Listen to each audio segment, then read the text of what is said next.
إن الحمد لله نحمده ونستعينه ونستهديه ونستغفره ونعوذ بالله من شرور أنفسنا ومن سيئات أعمالنا من يهده الله فلا مضل له ومن يضلل فلا هادي له وأشهد أن لا إله إلا الله وحده لا شريك له وأشهد أن محمدا عبده ورسوله اللهم صل على محمد وعلى آل محمد كما صليت على إبراهيم وعلى آل إبراهيم إنك حميد مجيد أما بعد عباد الله. All praise due to Allah and His praise and blessings and peace be upon our Prophet Muhammad sallallahu alayhi wa sallam, his family, his companions and all his followers until the day of judgment. I bear witness that Allah is the only one worthy of worship and Muhammad sallallahu alayhi wa sallam his last and final messenger. My dear brothers and sisters, these days are holiday days where people take off having a good amount of time in their hand, most of the people, and the children and kids out of the school, and not only kids, even adults, and I see some of the college students already with us in this khutbah, which it makes me happy to see them and makes me happy to feel that people have kind of break in their life. Also, a lot of good discounts. People go to the mall. People go for shopping. In general, the environment, since we're living in a Christian country, dominating it by Christian faith, you'll see it's like the same amount of joy and happiness that you see in a Muslim country when you are in the time of Eid. People happy, celebrating, and so forth. I'm saying this because it's important to realize this, which is obvious, but when you know that your children, your family, everybody around you see everybody's happy and celebrating mood, it will be so important for us with your children, your family, not to be in turn-off mood and to be also not in a grumpy mood. You always make sure that this is also days where they feel they connected to the family, to the father, to the mother, a time where they can spend time together. I don't want for a second that anyone ever will think, you know what, I wish I'm not. I wish I have this, I have that. You still can spend a good time with your family during these days as a days where we can come together. I always believe, since I moved to America, we're a blessed community, that we will celebrate our Eids and we get often other Eids too. In the other people's or other faith communities' Eid, we get advantage of it as well. There is no harm at all for taking advantage of the, chance that you have. If you want to go shopping, you want to go get advantage of all what's going on these days. Imam Malik rahimahullah ta'ala once was asked about the Christians' celebrations and Eids, holidays. سئل مالك عن أعياد الكنائس. He said the Muslim will go to their celebrations and where they gather, so they will purchase or sell clothes, food, goods and items, taking care of that, taking advantage of that social interaction. And he said, would that be fine? Then Imam Malik rahimahullah said, it is fine as long as they don't enter their churches, they don't go celebrate with them in a religious form. Also, Muhanna ibn Yahya, one of the students of Imam Ahmad rahimahullah, he said in Sham, where he's from Syria, he said, عندنا طور تابوت ودير أيوب وأشباهه يحتفل به النصارى. He told Imam Ahmad about certain holidays and celebrations that the Christian in Sham celebrate. And he said they bring like animals and bring food and things people celebrate and having fun in the market. And it became like a big days. And he said, would it be okay for the Muslim to participate?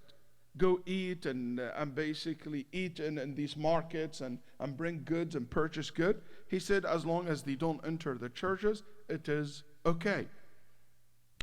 These holidays are mainly, we have two. We have the Christmas, then you have the New Year. And from a pure Islamic perspective, we differentiate between the Christmas and the New Year in certain areas, and they are similar in other areas. Well, the main issue for making a distinguish between the Christmas and the New Year, and keep that in mind, that Christmas is a religious holiday. It's a religious holiday related to Christian belief. And there is no doubt that it is a religious holiday. Even though some scholars today and some students of knowledge today try to reframe that holiday or this occasion by saying it became a culture more than just a religious celebration. And I agree it is part of the culture, but cultures are made of multiple things. How culture is developed, any culture, how it's developed. It's developed from many different items and elements. That's what make the culture. So no doubt that the Western culture today, part of what contribute to making it is the religious belief or the faith that the Western people in the West believe in, and dominated by Christianity. And no doubt that this whole concept of Christmas, it is about Jesus, the birth of Jesus. That's why it is actually the word Christmas. If you look at the root of that word, where that word Christmas came from, it's the Christ Mass. And after that, these two words basically joined together to make a new word, which is Christmas. You might ask, why Christmas in the 25th of December? If it's religious, if it's about the day of Jesus' birth, or the birth of Jesus, the birthday of Jesus, we know that he was not born on the 25th of December. Most of Christians' theologian will agree on that. Will tell you, yes, no Christian theologian, or most of the theologian will agree that Jesus wasn't born on the 25th of December. Why? Because as we have in the Quran, they have also in the Bible, the story of Mary when she delivered Jesus, that she basically needed a date. So the date was ready to be collected. And the date will never be ready during December. It has to be in the summer. And that story, it exists in the Bible and it exists in the Quran. So they know it wasn't in the winter season. It was in the summer. That's why a lot of Christians believe he was born in July. Also, you'll see some other theologians believe that Christmas should have been in March. And in Egypt, for example, until today, they don't celebrate it in 25th of December. Orthodox in general celebrate Christmas in January 7th. But the reason for these theologians to make Christmas on the 25th, it is because they want, if I can say that, Christianize a Roman festival that known at that time in the 25th of December that was celebrated by the Roman emperor and the Roman culture at that time. It's called the festival of the god of the sun. And they say that because the sun in the winter come to bring warm, and you can imagine all these Roman beliefs in these many different gods. So at that time they were Christianizing the Romans and transferring them to Christianity. So in order for them to appeal to them, they said, since this is the biggest God that the Romans recognize because it's the sun, we have the Son of God. So therefore somehow they decide to make that a Christian celebration as well, so they can get the Romans to celebrate it as well. Through centuries and hundreds of years, it became part of the tradition. So what is our position from it as Muslim? And you see clearly it has a religious roots in it. It is basic. And by the way, what I just said, it's one of the theories about why they celebrate Christmas on the 25th of December. And one of the most respected theory I have come across. So what our position as Muslim from Christmas? Number one, we don't recognize Christmas as a religious celebration or holiday for us. Absolutely not. Because of that religious roots that related to the Christmas as recognize Jesus as Son of God, and he born to free the humanity from the sins that they inherently carried. And this belief is something that we don't believe in as Muslims. So that's number one. Number two, we do not oppose our view of not celebrating Christmas over Christians. So one of the things that you hear these days in the media, Muslim offended by seeing Christmas, or I get offended if some say happy Christmas or happy this or happy that. And if it is like, I get offended if I hear or I see someone have a celebrations or have a Christmas tree in their stores or their shops, as if I get offended as Muslim. And that's something very weird. I don't know where they got that from, that we got offended by that. I don't get offended by seeing a Christian celebrating his own religion. That doesn't offend me. It's like seeing anyone practicing whatever religion that they have. I get offended if I don't get offended if I see Christians have his own cross or carrying his own cross every day. I don't get offended if I see a Jew who wearing the yarmulke or the hat. I don't get offended by that. Claiming that the Muslims get offended by that, and now we have to change the culture to do holiday instead of Christmas. You know what? If you want to do that for a secular reason, and I think the one who pushing this agenda are not the Muslim. It is the far left liberal in the country who want to strip any religious identity from the society. And that's basically the whole entire discussion. I think putting the Muslims in the middle is not is not the right way, is not a fair way of portraying the discussion. And you can imagine, just throwing Muslim in the middle, it is for a very cheap political gain. So you can make every Christian feel offended by every Muslim exists in the world. Exactly similar to this, what we have today in the country, one of the biggest discussion in the country we have is what? About guns. About the rules controlling guns. When I was looking into one of the Christians, right-wing Christians university, it's called Freedom in Virginia, established by a very racist right-wing, even though he's very famous, Jerry Falwell, and his son leading the university today. He was talking about how the country should arm themselves and have license and all this kind of, and this is Obama is want to strip us from our rights, our constitutional right of having guns, and all this discussion. Then all of a sudden, so the Khabith, he threw the Muslims in the middle under the bus. He said, so when Muslims come to your gathering with an arm, you can have your gun to defend yourself. That's a very nasty way of putting it. Because this year, we have over 300 open shooting in America. 2 of them only done by so-called Muslims. 2 or 3. While the rest of them are done by your own people. Or mostly by your own people, who that person who's speaking. So to put the Muslim in the middle, that's what you call choosing the circumstances just to make Muslim hated by the public. And to make them always look negative. So anyway, so I just want to make sure that this also, it is something clear. As for us as well, we cannot be taking part of any celebrations, has to do with the Christmas, it has a religious nature. Because Allah subhanahu wa ta'ala said clearly in the Quran, وَمَا أَنَا مِنَ الْمُشْرِكِينَ, I'm not among the mushrikeen. I don't do like them, I don't act like them, I don't celebrate like them, I'm different. So I don't pray to other than Allah, I don't recognize anyone other than Allah subhanahu wa ta'ala as a God. He's the only God that we believe in and we will pray for. What about the social interactions, not the religious interactions? When a Muslim, what is the limit for Muslim to deal in Christmas when it comes to social interactions? And social interactions, I will put it in 2 areas. Number 1, greeting.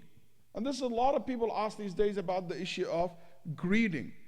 And this the way of greeting it, it's not a new issue. It's an issue that the ulama rahimahumullah ta'ala debated over it. And I want you to know that there is 2 opinions among the scholars in regard to the issue of greeting non-Muslims in their holidays. Number 1, before the difference of opinion, I want to establish one point that everybody agree upon, which is, if you greet them in Christmas in a form or a words that shows that you believe in the concept that Jesus is Son of God, that's absolutely forbidden. And everybody agree on that. You know, in the old days, they give examples. I couldn't see it fit in modern days. Like in the old days, you see the fuqaha talk about, like you tell them, may God bless and preserve your religion. May your religion be victorious. May this. He said these kind of statements are absolutely not allowed. So any statement that shows that you're pleased, happy of the kufr or the shirk that they do, it is absolutely forbidden. I couldn't think of anything that we do today as in social interaction, if any way when you greet or you congratulate a Christian person for their religion, it indicates that, you know what, I really like the idea that Jesus is Son of God, and that words mean, hey, you're doing good, you're fine. I couldn't think of anything by just saying happy holiday or happy Christmas or anything. It doesn't really necessarily means that. But still, if you said a word in general, some ulama said even if your statement not necessarily clearly saying that you support this action, which is you don't agree with from theological point of view, just the greeting in itself give a form of comfort that you confirm what you're doing. It's when you say happy days or happy Christmas or something like that. They said it's exactly like someone telling you, I'm going to Vegas. And you know what happened in Vegas. So, I mean, not everything happened bad in Vegas, but let's say just as it is, the reputation that Vegas has. So let's say someone's telling you, oh, I'm going for gambling, I'm going for this. Then you tell him, hey, happy trip and happy time. You know that he's going to drink, he's going to fornicate, he's going to gamble, he's going to do all this haram thing. Then you tell him, happy holiday or happy trip. Have a safe trip. Have a good trip. Have a good time. They said that's exactly like that. So when you say happy holiday, and you are saying happy to the action that they do, which is recognize Jesus as the Son of God, worshiping Jesus, and that's why he said it's not allowed to say. That's the perspective that led many scholars said you cannot greet any people who make a religious celebrations with any type of greeting. Other group of scholars said, no, hold on, you're taking it too far. Celebrating or saying happy holiday or happy Christmas or things of that nation to someone who is Christians, you don't really say that because in your mind and your intention to connect the two together. It's like telling them it's off days, you're going to be having time with your family. I just wish you to have a good time with your family. A wish time during these 2 days. I just simply wishing you to have a good and happy time. Has nothing to do with belief, has nothing to do with supporting whatever ideas or belief that they have.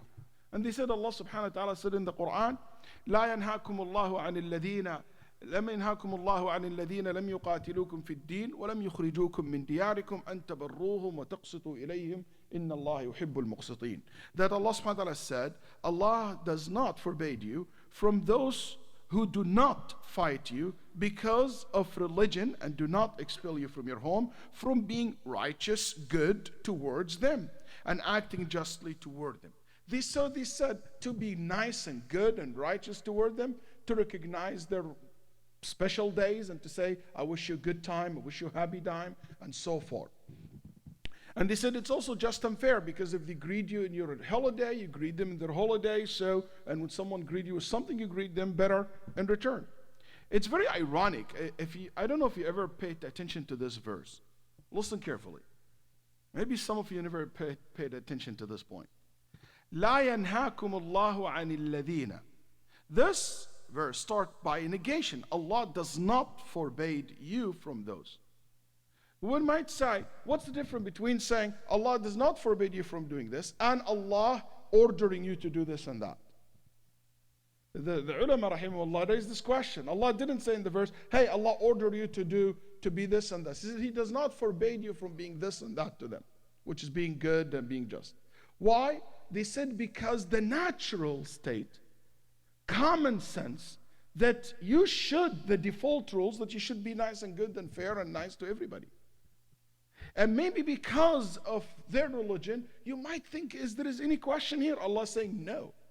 Because these good manners should be with everybody.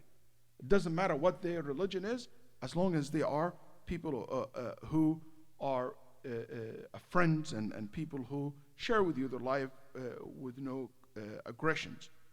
So this is just an idea of how the ulama rahimahumullah debated over that. Allah subhanahu wa ta'ala ordered us to say nice things to people in general, to make them feel good. It's ironic that in Egypt, Uqbah ibn Amir, which is a companion, was walking in one of the streets of Egypt, And he found that a Christian guy, he interacted with him and he told that Christian person, he told him, أطال الله حياتك وأكثر مالك وأولادك. May Allah give you long life, may Allah give you a lot of wealth, may Allah subhanahu wa ta'ala give you a lot of children. Do you think that companion, he said this to the Christian person, he was connecting the two together? May Allah give you long life so you can make more shirk, so you can make... Do you think he was thinking that way? No, he just was asking him to have a good time, a good life. Same thing, a good vacation, good holiday, the same concept. You know, when Ibn Abbas radiallahu anhu, it's amazing. Ibn Abbas, and also reported by Bukhari in Adab al-Mufrad, both narrations. Ibn Abbas radiallahu anhu said, لو قال لي فرعون بارك الله فيك لقلت له وفيك الله بارك وفيك الله يبارك. If Fir'aun told me, may Allah bless you, I will tell Fir'aun and may Allah bless you too. That's what Ibn Abbas said. So to take that and to push it too far to the extent, that's what led a lot of scholars, especially in the modern days, don't agree to say to forbade any form of greeting when it comes to holiday. I think it will be one of the safest way to say it is just to wish somebody a happy holiday. Taking in consideration that the concept of at-tahani, greeting people, is absolutely going back to the urf, to the custom. Has not, it is, what's the urf said? In order for you to say this type of greeting is haram, in this occasion is haram, you need a proof. And I think that what the other group really failed to produce, a specific proof to forbade that, because every other proof is not very explicit that they use. And by the way, there is no consensus. A lot of people quote what Ibn al-Qayyim said. I'm saying this because I know you maybe come across this, and a lot of people listen to this khutbah as well. A lot of people use what Ibn al-Qayyim said. There is agreement between the scholars that going and greeting the Christian in their holidays and celebrating Christmas with them is worse than eating pork, worse than drinking alcohol, worse than fornication, worse than this and that. You know what? Ibn al-Qayyim was talking about someone who will say and greet them to recognize that their religion is correct. Their belief in Jesus is correct, because that's an aqidah issue, is worse than all these sins that he mentioned. But not the case that we're dealing here with in America. May Allah subhanahu wa ta'ala yarzuqna wa iyyakum al-fiqh fi ad-din. أقول ما سمعتم واستغفر الله لي ولكم واستغفروه. الحمد لله وحده والصلاة والسلام على من لا نبي بعده وبعد. The other form of social interaction is Christmas parties and celebrations. If that means going to the churches and being in the masses and the prayer, absolutely is not allowed for us. If it's a family gathering, you have family members who are not Muslims, and they invite you for it, I think that's allowed and permissible for you to go, as long as you don't participate in anything considered in our religion haram. The same thing with husband and wife. Your wife, if she is a Christian, al-ulama rahimahullah said, you're not allowed to prevent her from celebrating the Christmas, having her own even tree or whatever practice that she does. It is not up to you to forbid them. And if this is the case, this applies to your employees as well. If you have a company, you have a business, and one of them want to have their own celebrations or whatever they do, you give them that right, because it is they have their freedom in their religion. And one of the meaning of there shall be no compulsion in religion is to forbid them from practicing it as well. In the end, my brothers and sisters, as for celebrating the new year, celebrating the new year is not a religious matter, but make sure that you don't participate in anything haram, or to regulate it in a way that it is not from the way of Ahlul Islam. Like closing the light and dancing and kissing and making wishes and all these things that is not part of the etiquette of Ahlul Islam. Wasting money. This is not directly related to us as a community, but when you hear countries spend millions and millions and millions and billions, and sometimes if you add them together, on celebrating it by fireworks, while we have our brothers and sisters all over the world could not find a place to sleep or to cover their naked body with, it became very sad reality today. And then I want to say, take advantage of the time. Spend a quality time with your children. Talk to them about what Christmas, what Tawheed is, what Aqidah is, how this our religion, Allah save it for us, no changes happen to it. Take advantage of participating in conferences, either locally, we have Texas Dawah Convention Conference coming in December, Christmas, or outside, travel to another state to attend one of the conferences, spend time with your family. That will be my first priority in this holidays. May Allah subhanahu wa ta'ala أن ينفعنا وإياكم بالعلم النافع والعمل الصالح وأن يجنبنا وإياكم الخزي في الدنيا والآخرة وأن يحفظنا وإياكم من بين أيدينا ومن خلفنا وعن أيماننا وعن شمائلنا ومن فوقنا ونعوذ بعظمته أن نغتال من تحتنا. اللهم اغفر لنا ولوالدينا، اللهم اغفر لنا ولوالدينا، اللهم اغفر للأحياء والميتين، اللهم اغفر للمسلمين والمسلمات والمؤمنين والمؤمنات الأحياء منهم والأموات. ربنا لا تجعل في قلوبنا غلا للذين آمنوا، ربنا آتنا في الدنيا حسنة وفي الآخرة حسنة وقنا عذاب النار. اللهم لا تجعلنا فتنة للقوم الظالمين ونجنا برحمتك من القوم الكافرين. وصل اللهم وسلم على نبينا محمد وقوموا إلى الصلاة يرحمكم الله. الله أكبر الله أكبر.